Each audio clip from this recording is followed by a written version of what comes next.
प्रिय भक्तों, यह कहानी है भगवान कृष्ण की प्रिय भक्त कर्माबाई की।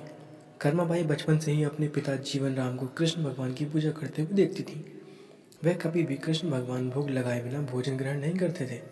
जब कर्माबाई 13 साल की थी, तब एक दिन जीवन राम को तीर्थ पुष्कर स्नान के लिए जाने की इच्छा हुई। साथ में उनकी पत्नी ने भी पुष्कर स्नान की इच्छा प्रकट की। जीवन राम अपनी बेटी को भी ले जाना चाहते थे, लेकिन दुविधा यह थी कि अगर वह सब घर से बाहर गए तो श्री भगवान कृष्ण को भोग कौन लगाएगा। तब जीवन राम ने इस नित्य कर्म की जिम्मेदारी कर्माबाई को सौंपी और कहा कि देखो बेटी कर्मा, सुबह भगवान कृष्ण को भोग लगाने के पश्चात ही तुम भोजन ग्रहण करना। कर्मा ने भी अपने पिता की हाँ में हामी भर दी। अगले दिन सुबह कर्माबाई ने उठकर सबसे पहले गुड़ और घी डाल के बाजरे की खिचड़ी बनाई और भगवान कृष्ण की मूर्ति के सामने रख दिया और बोली, भगवान मैंने आपका भोग रख दिया है, आपको जब भूख लगे तब खा लेना, तब तक मैं घर के काम पूरे कर लेती हूँ। इतना कहकर कर्मा अपने घर के कामों में जुड़ गई।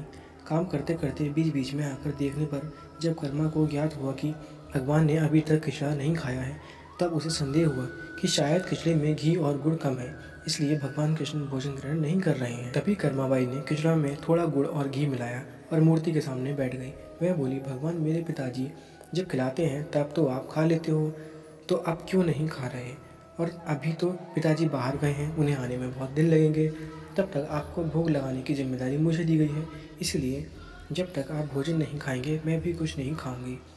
इस तरह जिद पर अड्डी नन्ही कर्मा की प्यारी बातों से कृष्ण भगवान का सिंहासन डोल गया और फिर मूर्ति में से आवाज़ आई, बेटी कर्मा तुमने पर्दा तो किया ही नहीं, मैं तो भोजन कैसे ग्रहण करूं। जब कर्माबाई ने मूर्ति के आगे अपनी चुनरी का पर्दा किया और कुछ ही समय में कृष्ण मूर्ति के सामने रखी खिचड़ी की थाली खाली हो गई।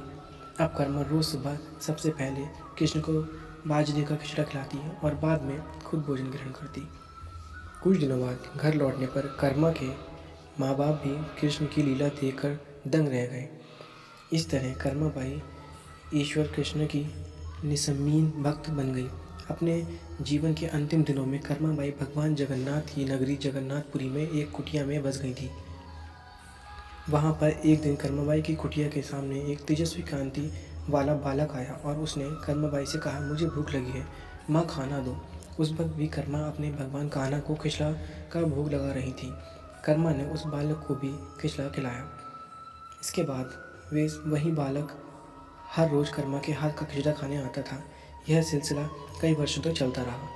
वह बालक कोई और नहीं स्वयं जगन्नाथ भगवान थे, क्योंकि जिस दिन कर्माबाई देहांत हो गया उस दिन जगन्नाथ भगवान की मूर्ति की आंखों से आंसू बह रहे थे और उसी रात मंदिर के पुजारी के सपने में जगन्नाथ भगवान आए और अपने दुखी होने का कारण बताया कि उनकी परम प्रिय भक्त कर्माबाई गोलोक सिधार गई हैं। मैं रोज़ सुबह उसके हाथ की खिचड़ी खाता था, अब मुझे खिचड़ी कौन खिलाएगा। अगले दिन से मंदिर के पुजारियों ने निर्णय लिया, भगवान को रोज़ बाजरे के खिचड़ा को भोग लगाएगा और उस दिन का नाम दिया गया कर्माबाई की खिचड़ी। तो दोस्तों, आपको कहानी कैसी लगी नीचे कमेंट करके ज़रूर बताएं और पसंद आई हो तो अपने दोस्तों के साथ शेयर ज़रूर करें।